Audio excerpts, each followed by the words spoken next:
My wife Jessica asked me for an open marriage, said she deserved to sleep with other men while I was working on offshore oil rigs. She started cheating anyway when I refused, then got caught by her own parents on a date, and now her family is helping me divorce her. 2 months ago, my wife Jessica sat me down in our Midland, Texas living room to talk about something important. She told me that she had been thinking for a while and felt that we should open up our marriage. Her words hit me like a ton of drilling pipe falling from a derrick. I just sat there trying to process what she had just said. Up until that moment, I truly believed that our marriage was solid as the steel I work with every day out on the Gulf rigs. Sure, we had our ups and downs like any couple, but I never imagined that she was unhappy or feeling unfulfilled. In my mind, everything between us had been going well. We loved each other, spent time together when I was home from my rotations, and supported one another through the challenges of my dangerous work schedule. That's why her request shocked me to my core. Never in my wildest dreams did I think my wife would even ask for something like this. The thought that she wanted to bring other men into our relationship made my head spin faster than the rotary table on a drilling rig. For context, I first met my wife Jessica when I was just 16 years old, back in high school here in Texas. From the moment I laid eyes on her, I knew she was special. You could say our love story is a bit old-fashioned. She wasn't just my high school sweetheart. She was my first love, my only love. I had never felt anything like what I felt for her, and to this day, no one has ever come close. When I decided to pursue a career in the oil industry, working offshore rigs in the Gulf of Mexico, I knew it wouldn't be easy for either of us. The 6-month rotations, the dangerous work, the long stretches of time apart on platforms hundreds of miles from shore. It was a lot to ask of a young couple. But I made her a promise before I took my first offshore job.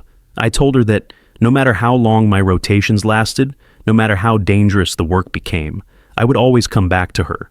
And when I built up enough savings and experience, I would marry her and give her the life she deserved. To her credit, Jessica never wavered during those early years. She patiently waited for me, just like she said she would. Every single week, without fail, she wrote me letters that the supply helicopter would deliver to our platform. Those letters became my lifeline during the brutal 6-month stretches offshore. Through them, I got to experience her life in college, hear about her classes, her dreams of working in healthcare administration, and even the small details of her day that made me feel like I was still part of her world. While I was miles away from land, facing the dangers of heavy machinery and violent Gulf storms, she stayed loyal and committed to me. She never let the distance make her forget what we had. No matter how difficult things became for me, whether it was the grueling 12-hour shifts, the constant risk of blowouts and equipment failures, or the nights when loneliness crept in while staring at nothing but dark ocean in every direction, she was my anchor. She always believed in me and the future we were building together. Back then, I believed that as long as we had each other, nothing could shake us. When I finally saved up enough money and got promoted to senior rig operator, the very first thing I did was come home and propose to Jessica. After years of letters and longing, we were finally ready to start our life together, and it felt incredible. We had both grown up. We weren't the same high school kids anymore, but the love we had for each other hadn't faded. If anything, it felt even stronger. Those first few months of marriage were some of the best times of my life. When I was home between rotations, we laughed, we talked for hours, and we made up for all the time we had lost. But as much as I loved being with her, the oil rigs were where I belonged professionally. The structure, the teamwork, the pride of bringing energy to America. It was where I felt I truly made a difference. The money was excellent too, far better than anything I could make on shore in Midland. So after our honeymoon, I continued my offshore career. Jessica supported me, though I knew it wasn't easy for her. She had already waited for me through our dating years, and now she would have to continue managing our household during my 6-month rotations. But she stuck by me, just like she always had. And we kept our relationship strong through all the ups and downs that came with offshore oil work. Over the years, we faced every challenge together, never letting the distance break us apart. Jessica worked her way up to administrative coordinator at Midland Memorial Hospital, and I was so proud of everything she was accomplishing. She had built her own career, just like I had encouraged her to do. She had her independence, her own income, and a sense of purpose that went beyond just being an oil worker's wife. Eventually, after saving aggressively during my high-earning years offshore, I was able to put together the down payment for Jessica's dream house. She had been eyeing this beautiful 3-bedroom home in one of Midland's nicer neighborhoods for months, scrolling through the listings online, looking at the pictures over and over again. Every time we talked about it, she would tell me how much she loved it, how she could picture us living there, how perfect it would be for starting a family someday. But she always brushed it off as nothing more than a dream because the $285,000 price tag was stretching our budget. But I saw the way her face lit up whenever she talked about it and knew how much it meant to her. So I sat down, went through our finances, and figured out a way to make it happen. I took out a mortgage that would require me to keep working the high-paying offshore rotations, but it was worth it to give her the house she'd always wanted. When I finally told her that the house was ours, I'll never forget the way she reacted. She was absolutely ecstatic. Her eyes sparkled with joy, and she couldn't stop celebrating. It was one of those moments where I knew without a doubt that I had done the right thing for us. Seeing her so happy made every dangerous day on those Gulf platforms worth it. Since then, we had made it into the home we always dreamed of. We decorated it together during my shore leave, spent quiet evenings on the back porch when I was home, and hosted family gatherings during holidays and birthdays. Her parents, Anthony and Michelle Martinez, would come over regularly, and we'd become like a real family.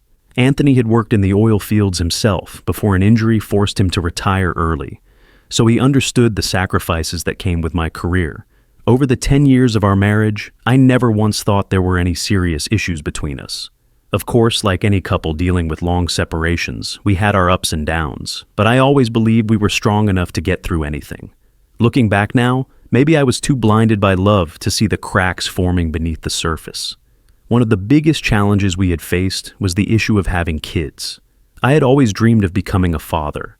Ever since I was young, I pictured myself raising a family, teaching my kids life lessons, playing with them in our backyard, and watching them grow into good people.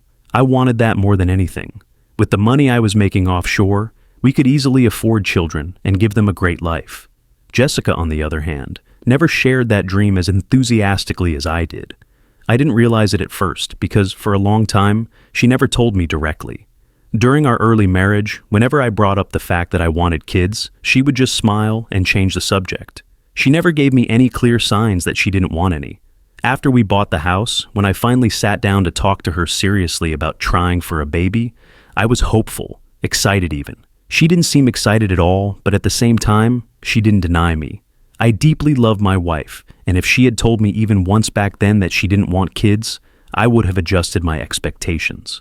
I would have listened, tried to understand her perspective, and accepted it, even if it meant rethinking my own desires for our future. But she never voiced her true feelings about this. Never gave me a reason to believe we weren't on the same page. Instead, I assumed we both wanted the same things, only to find out much later that she had been holding back how she truly felt. Month after month, we kept trying for a baby, but nothing ever happened. At first, I stayed optimistic, telling myself that maybe it was just bad timing, or that we needed to relax and let nature take its course. When that didn't work, I started thinking it might be stress. Maybe my long rotations offshore, the physical demands of rig work, or the pressures of our mortgage were making it harder for us to conceive. And in my most desperate moments, I even wondered if this was God's way of telling us that parenthood just wasn't meant to be for us. Not once did it ever cross my mind that Jessica was actively preventing it from happening. I trusted her completely, so the thought of her deliberately going behind my back never even registered as a possibility. Instead, whenever I brought up my concerns, she would turn it around on me. She would make me feel like I was the problem, suggesting that maybe the physical demands of offshore work were affecting my ability to father children. It hurt to hear that from her, but at the time, I believed it. After all, what else could explain why we weren't getting pregnant? Determined to fix what I thought was a medical issue on my end, I even went for multiple tests during my shore leave. I sat in doctors' offices, filled out forms, and let them run every exam necessary, hoping for answers. But every single time, the results came back the same.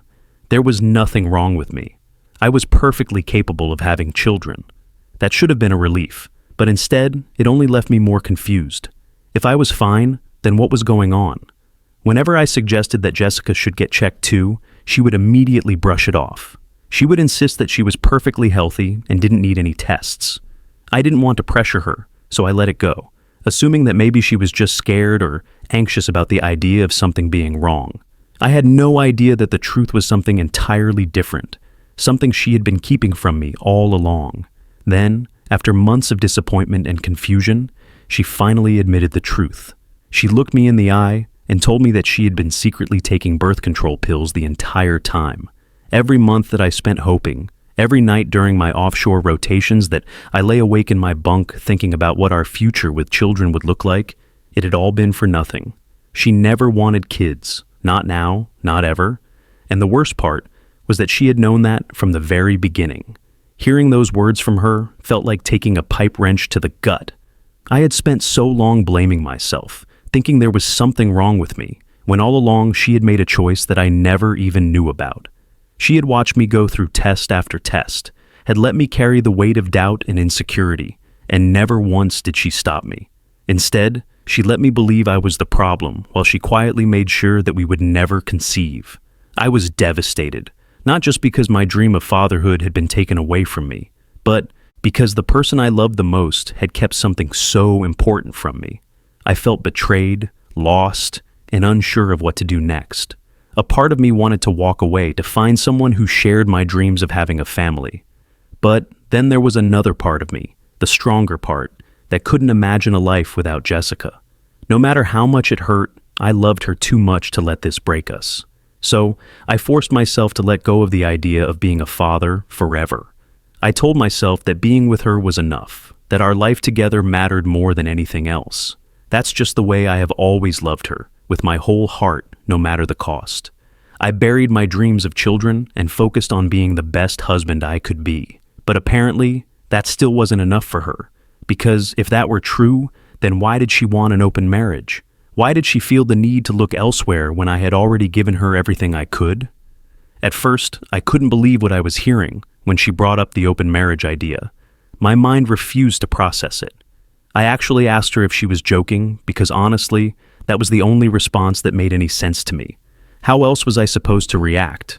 The woman I had loved since I was 16, the woman I had built a home with using money earned through dangerous offshore work, was suddenly telling me that she wanted to sleep with other men while I was out on the rigs, and she expected me to be okay with it. But Jessica wasn't joking. She sat there completely serious and started explaining her reasoning. She told me that she felt she had sacrificed a lot for our marriage over the years, and that she deserved to be rewarded for it. The words stung like a caustic chemical burn, but she continued. She told me that while I was offshore for months at a time, she had been having urges that she was struggling to control. She said that being alone for so long made it difficult for her, and that she felt like she was missing out on something. So now she wanted us to have an open marriage so she could sleep with other men with my permission. I just sat there stunned, feeling like I'd been hit by a swinging crane hook. I had sacrificed so much for our marriage, more than she probably even realized. I had given up my dream of having kids because I couldn't bear the thought of losing her. I had rearranged my entire life to make her happy, put her needs before my own time and time again. I had bought her the dream house she thought she'd never have, working dangerous offshore rotations to afford the mortgage payments. I had stood by her through every hardship, including helping care for her mother Michelle during her cancer scare a few years back. And yet, somehow she was the one who felt like she had given up too much. I asked her straight up why. Why would she want to do this? Didn't she love me? Didn't she want to be with me? Was this the end of our relationship? Jessica immediately reassured me, telling me that she was still very much in love with me.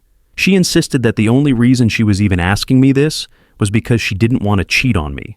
She reasoned that she respected me enough to ask for an open marriage instead of sneaking around behind my back, as if that was supposed to make me feel better. She pointed out that despite having these so-called urges, she had always stayed loyal to me over the years. But then she pointed out that we all have just one life, and she didn't want to waste hers waiting months at a time to have sex with me.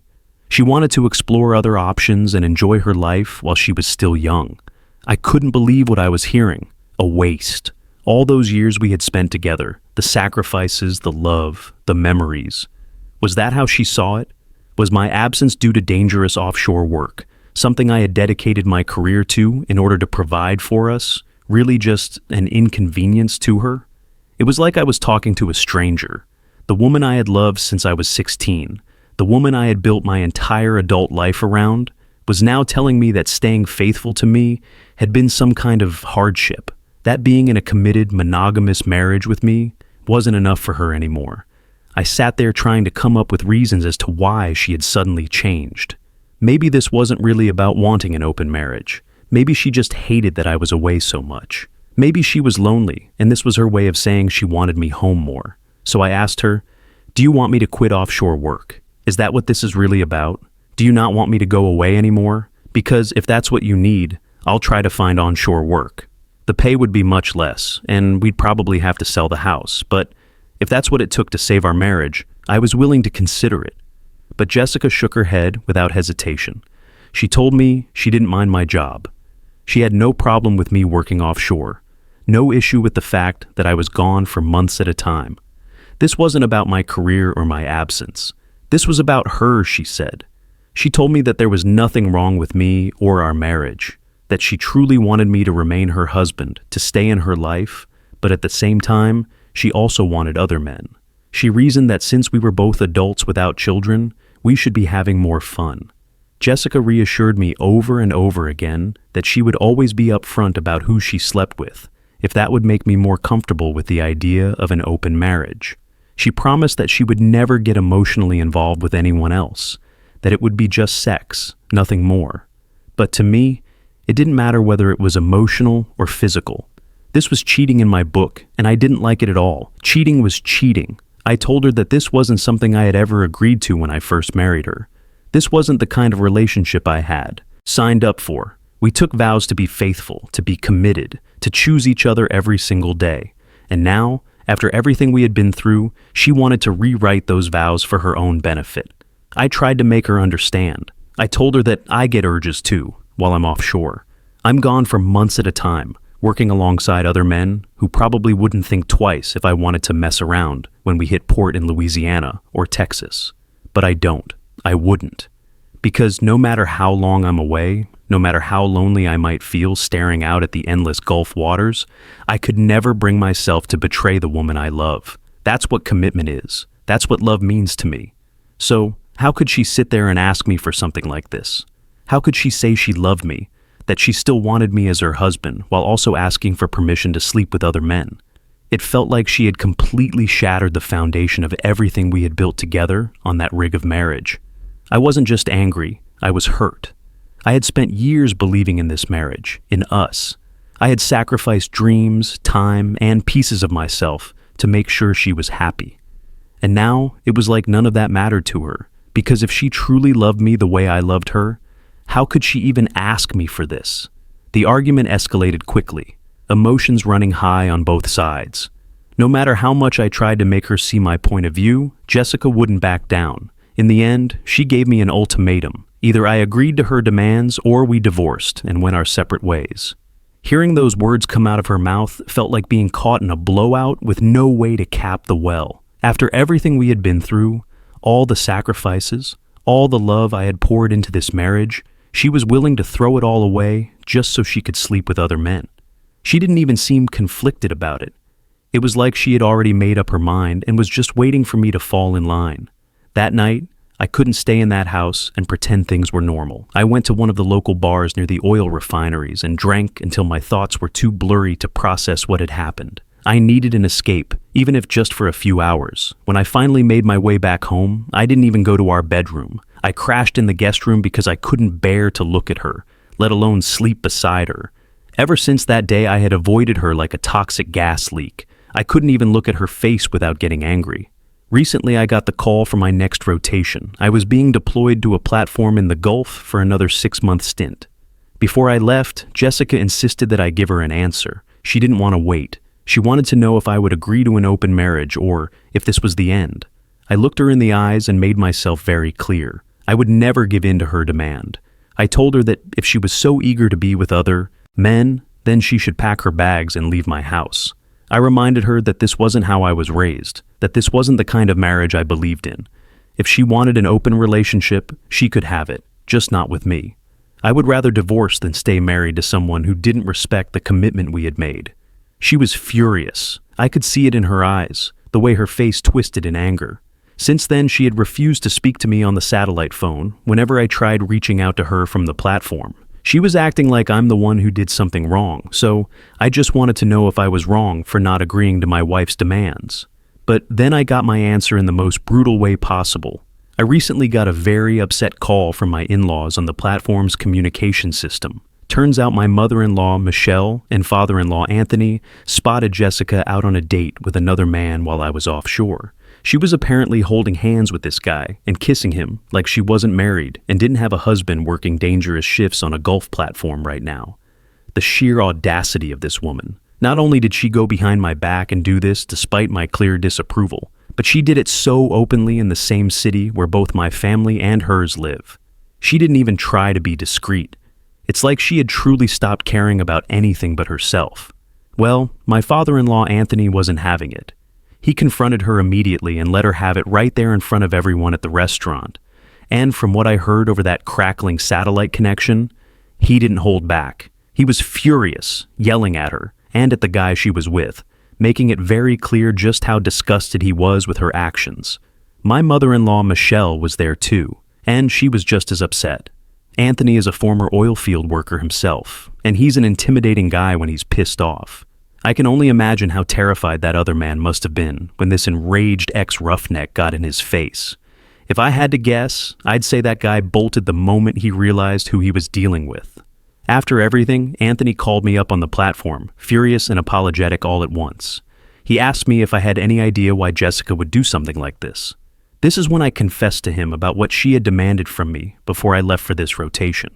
He got even more upset and told me that he never raised his daughter to be this way, that he was ashamed of her, that he couldn't believe she would betray me like this.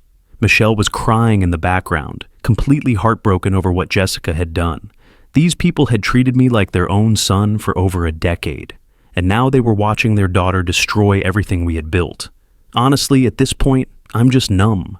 Any tiny hope I had left, that maybe this was just some stupid phase or that she would come to her senses, is completely gone now. She had made her choice. She clearly doesn't care about the consequences. I guess she might have even been involved with this man long before she even asked me for an open marriage. The whole request might have been her way of trying to legitimize something that was already happening behind my back.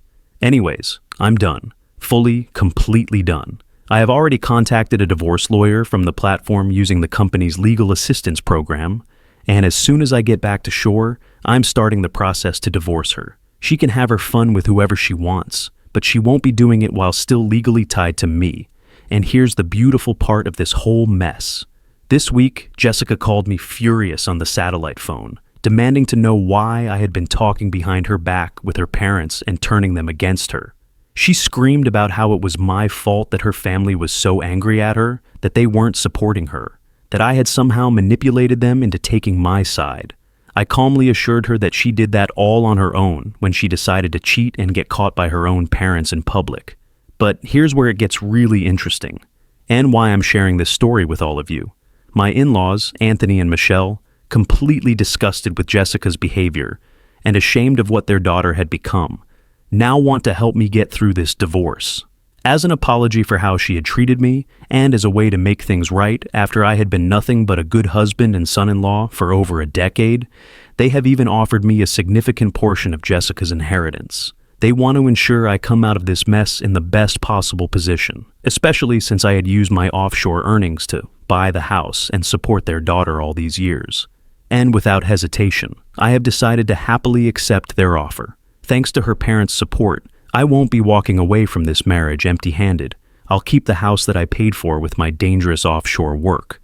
I'll have their financial backing through the divorce, and I'll have the satisfaction of knowing that Jessica lost not just her marriage, but her family's respect and her inheritance. I never wanted things to end this way, but at least now I'll get the closure I need and the justice I deserve. Sometimes the best revenge is simply letting people face the consequences of their own actions. And that, gentlemen, is how you handle a wife who thinks she deserves better than a faithful husband who works his ass off to provide for her.